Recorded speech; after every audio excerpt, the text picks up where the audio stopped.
facial controls for Mancandy 1.0 came from research and experimentation that was done to learn how to rig the characters Emo and Proog in Elephant's Dream.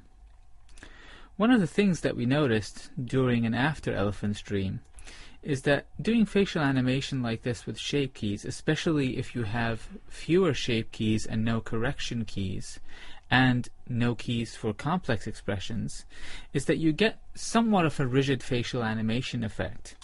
That's because combining shape keys together, especially at extremes, can result in kind of unsightly shapes. And the reason for that is because the shape keys tend to add together. So if you have a key that moves a point to the left by 1 unit and another key that moves it to the left by 1 unit also, you want to blend those two, you probably want the point only to move by 1 unit in your head, but what happens in Blender is that it moves by 2 units. So you get these very extreme motions, and to counteract that, the rigger, while making the shape keys, will often try to limit the motions of the points and maybe compromise the shape of an individual shape so that multiple shapes can mix together. And so you might do things on some shape where you try to move certain points only and on one axis only. So they'll combine with another shape that has to move those points on a different axis, and yet another shape that moves points on other parts of the face. Now the result of this is that the shapes themselves tend to look somewhat rigid and localized, and you get a motion that's slightly robotic for the motion of the whole face. There are ways to counteract that just using shape keys. However, they tend to be a little bit more complex and difficult to set up. Now when I went to visit the Plumiferos movie project, I found that they were rigging faces in a totally different way. Instead of concentrating on the shape of the face, they were concentrating on getting nice smooth motion across the whole shape and bending it around like dough. And they were doing that using lattices. And that's what we did. That's what I did when I went and rigged the shape key layer for Mancandy 2.0 on layer 10.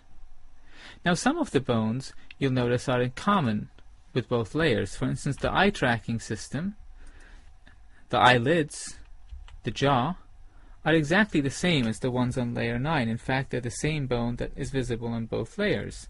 But you'll notice that there are new controls, and far more numerous controls, to move the face around like putty. And you'll notice that these bones don't give such a precise shape for the smile, but a lot more of the face is moving together to create the shape. So here's the smile on layer 10.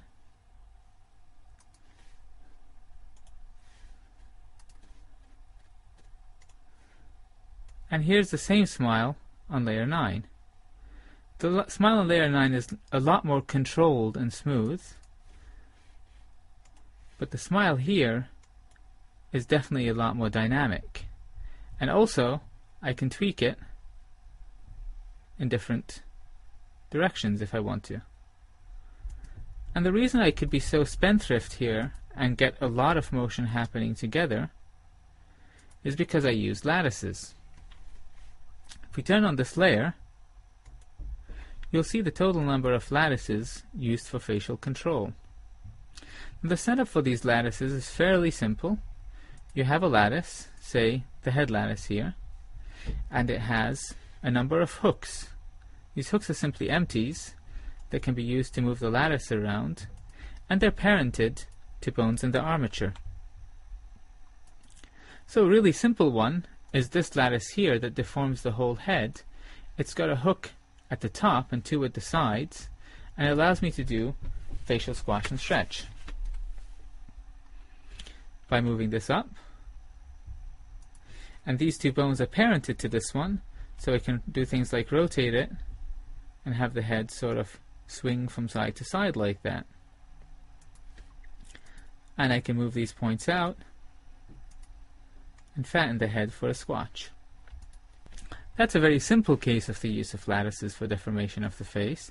There are more complex ones. So there's this head lattice that moves the entire face around, like I showed. I'm going to hide it. I'm going to hide its empties. so we can look at the other ones.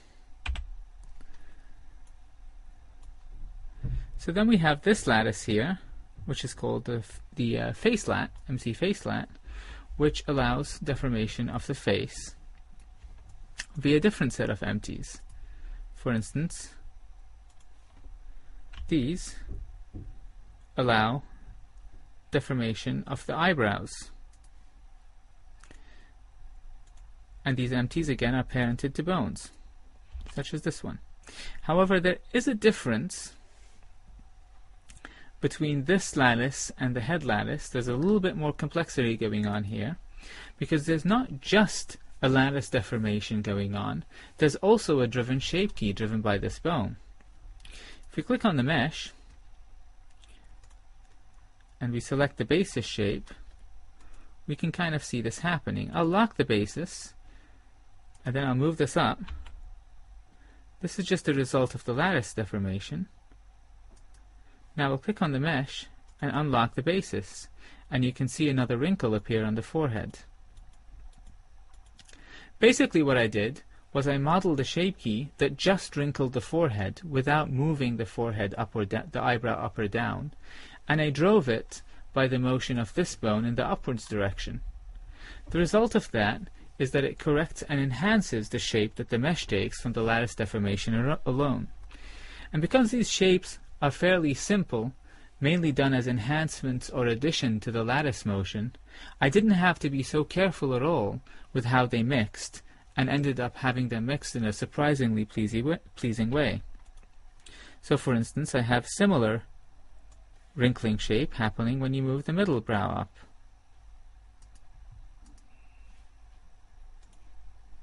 Like so. And finally, just to give you a bigger demonstration, if you really push this to the extreme up, this is how it looks with shapes, and this is how it looks without shapes.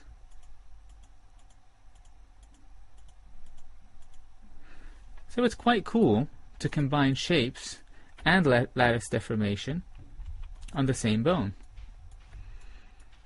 And the shapes are set up in exactly the same way as they were for the shapes on layer 9.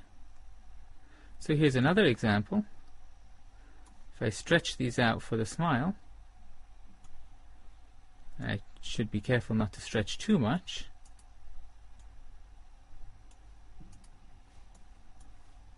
The mesh has a different shape. If base is unlocked, we get a real smiley face. If we lock it, we simply get a very bland motion. And so the shape here is creating those little dents and wrinkles on the side of the mouth that really makes it look like a smile, and not just, oh, the mesh is moving left to right.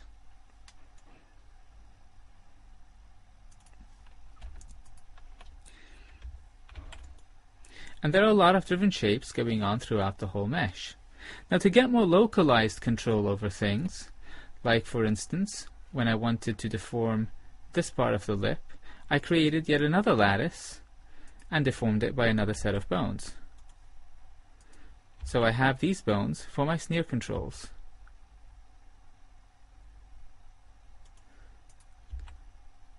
And the cool thing about doing things like this with lattices and not even locking your bones down is that you can even do things like rotating and scaling if you feel like it. So you can really do anything you want to get the shape looking right. Of course, this puts a lot of onus on the animator to really tweak the shape of their facial expressions as much as they want. And of course, the effect of this on the mesh is that you have a whole lot of facial deformation happening, as we can see here. Now, all these lattices are parented to the armature, to the head bone, and therefore this shape deformation is happening after the armature deformation and not before it. And as we know from before, stack order is very important when you're doing armatures. There's also another shape, another lattice, right here for the eyes, and that has these bones as hooks, and allows you to swash and stretch the eyes around to really enhance things like takes and expressions. And while this may look unnatural when you do it in the static mode, these squash and stretchy things, when done wisely and with the motion of the face doing other expressions, can really enhance your facial actions and make the face really compress into shapes. For instance, if you're doing takes or surprised angry faces or what have you. And so that concludes the new controls for the facial animation. I'll just go and run through all the different ones that are available. First of all, we'll hide all those lattices. So you have a nose wiggle control that controls the middle of that lattice. And you have these sneer controls here that control really that top lip lattice on the top, and that allow you to kind of get a little sneery thing wrinkling up the flesh behind the nose. Especially good if you do it in combination with sneering the lip. And then you have these squint controls that push that face slat up and down. Then you have bottom lip controls, much like the top lip ones, that let you move it around like putty. And we've already seen the eyebrows. For some things I kept over the controls from the old facial layer. So this brow mid control comes from layer 9, and it's just there to because when you scale it in, you get this nice wrinkled brow shape, and there was really no reason to change the driver for it. The downside of me having all these experiments in Mancandy 2.0 is that you really have a huge number of channels to tweak to do the facial animation. And so one of the plans for the future of Mancandy is to eliminate the layer 9 technique and refine further maybe the technique on layer 10 to end up with few controls that do a lot of motion on Mancandy's face for Mancandy 3 and make it faster and easier to do facial animation.